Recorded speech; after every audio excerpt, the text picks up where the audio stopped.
Well, a couple of days ago, we told you about Kejriwal's mission expansion, and today we will tell you about Prime Minister Modi's mission expansion. Take a look. Prime Minister Narendra Modi is all set for a cabinet expansion. He's all geared up to induct 3 cabinet ministers and 6 ministers of state. It has been almost a month since speculations of an expansion were doing rounds, and now Modi is actually going through with it. And the main agenda of the expansion is to make up with the allies that were disgruntled about Modi Sarkar's composition. Shiv Sena's Uddhav Thackeray and TDP's Chandrababu Naidu had expressed their ire over non-induction of any of their party members. Well, it seems that now is the consolation time. Currently, Modi's cabinet has 24 cabinet ministers and 10 ministers of state with independent charge and 12 ministers of state. And most of these ministers are vested with the responsibility of more than 3 ministries. It's the prerogative of the Prime Minister to choose his ministers and expand his ministry as and when the need arises. But recently we had the tragic death of Mr. Gopinath Munde, so there's definitely a vacancy, and a lot of ministers are holding dual charge. And a lot of important portfolios are as additional portfolios run by other ministers, although they're very competent. But I guess to have an effective government and to expand his cabinet, also you don't forget this is the NDA government. There are allies like the Shiv Sena and others who are also aspiring for ministerial positions. So I guess the Prime Minister will choose his time and expand his cabinet as and when the need arises. That's entirely his prerogative. It seems that the conscience-struck Modi has now decided to relieve some of his ministers from the burden. Not just that, the untimely death of Gopinath Munde left the Ministry of Rural Development orphaned, so there are many chairs up for grabs for the allies. Sources revealed to us that Shiv Sena may have 2 seats in their kitty and TDP will have 1. But who will be the ones making the cut to the cabinet is what remains to be seen. So even as the public is still waiting for Achhe Din, it seems Achhe Din are ahead for his cabinet ministers. Sanjay Dikshit, News 9, New Delhi. Now, when Siddaramaiah was elected as the Chief Minister, he stated that it was his top priority to cut unnecessary government expenditure and redirect funds towards public utility projects. But those words never translated into action. In fact, we at News9 have exclusive information that proves how the CM himself has enjoyed a lavish lifestyle, all at your expense. No time to take care of our roads, but all the time to fly in the sky.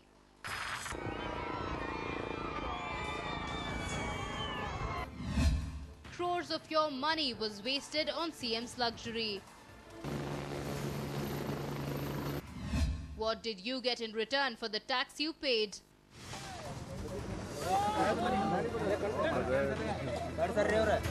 You may want to ask yourself the question seriously, considering the fact that while you faced problems such as water and power shortage, bad roads and rampant corruption, the Chief Minister was flying high in the sky with the tax money you paid from your pocket.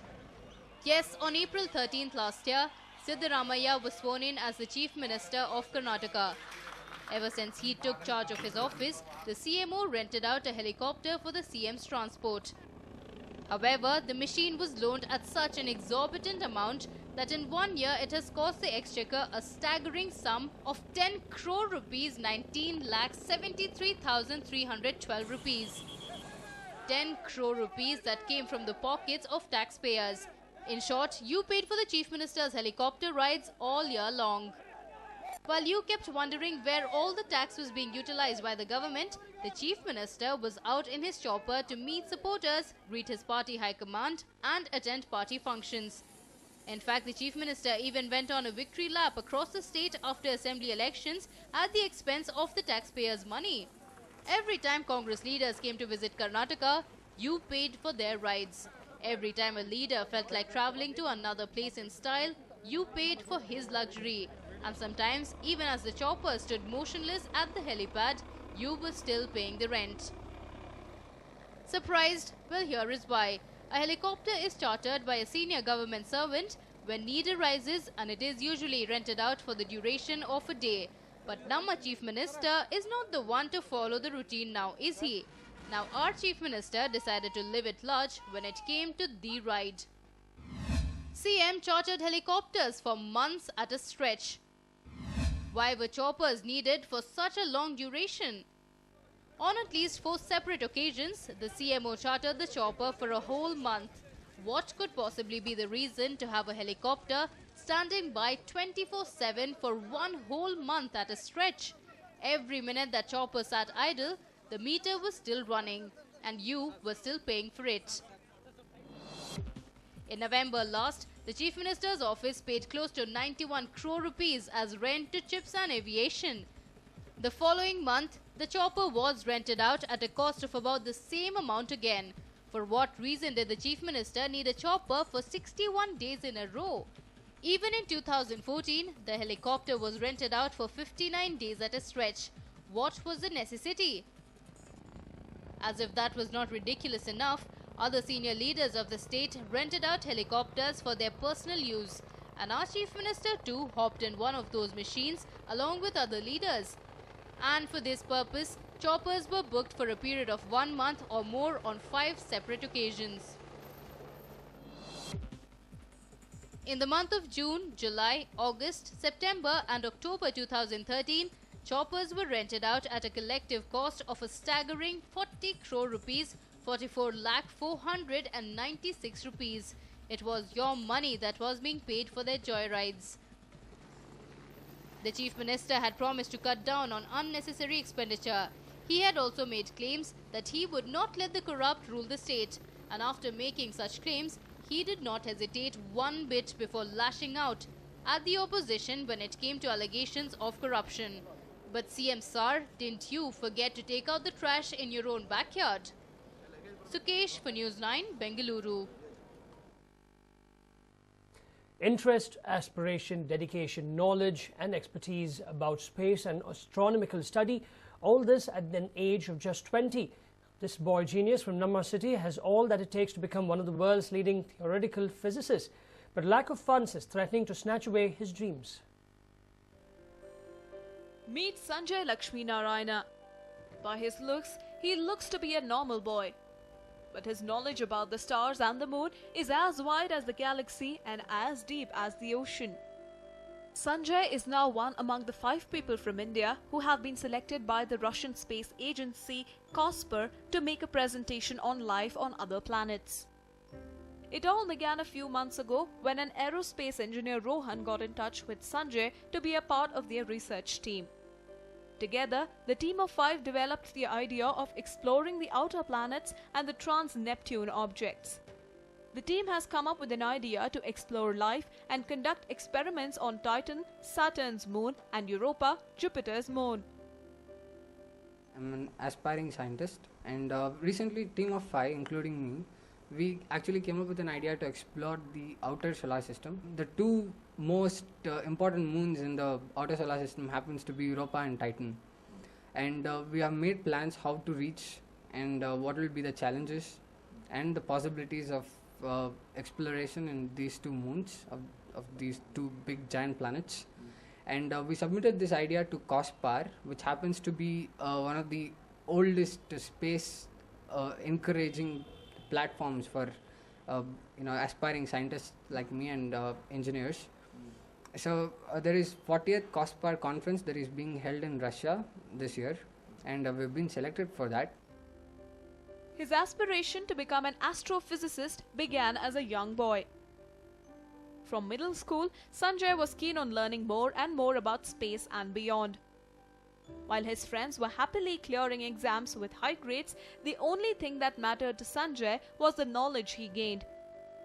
His teachers and mentors have always seen a special spark in Sanjay for astronomy and space studies. Today, for them, his achievements are nothing short of spectacular. He wanted to do something in pure science. His focus was to do something in this space research field.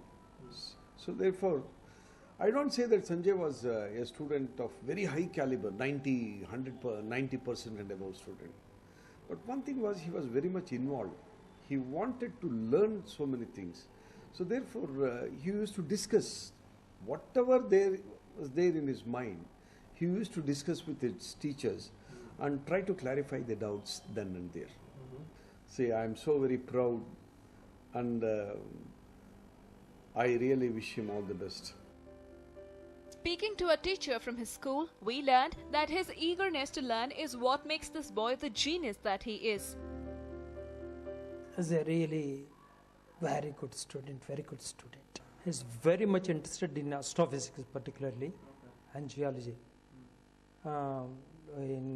Particularly in last periods, if I take the classes, it will be continuing. After the bell also sometimes 2 hours, 3 hours like that we used to discuss. If I say some assignment, next day it will be ready. He's very enthusiastic and very intelligent, devoted student of mine. I'm very much proud of him. His knowledge is not just limited to books, he has also put his research into experimentation. Using simple household items, Sanjay has even made a telescope for himself to take a closer look at the thing he loves the most, the stars.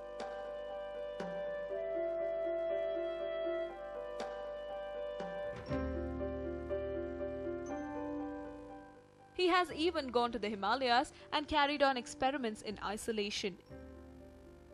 His passion for science even drove him to write a book back in school about science and more. He even uploads his science lecture videos on YouTube as Fenny Lab lectures. When you put two objects, if two objects are moving in the same direction, and if you are on object A observing object B, then the velocity of your object with respect to this object is something that is the difference between the velocity of the two objects itself. If the object is moving towards each other, then you simply add up the velocity to get the velocity with respect to the person or you, the observer, in object A. So that is the quite simple principle that Galilean transformations teach you, and this is very essential to understand Newtonian mechanics. But all his dreams and aspirations may come to a devastating end.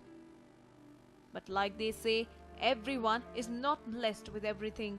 Sanjay too has an inability. Being raised by a single parent, Sanjay is unable to fund his trip to Russia and also pay his fee to the engineering college. My mom's a single parent, and I cannot afford my travel expenses, rest of it being sponsored.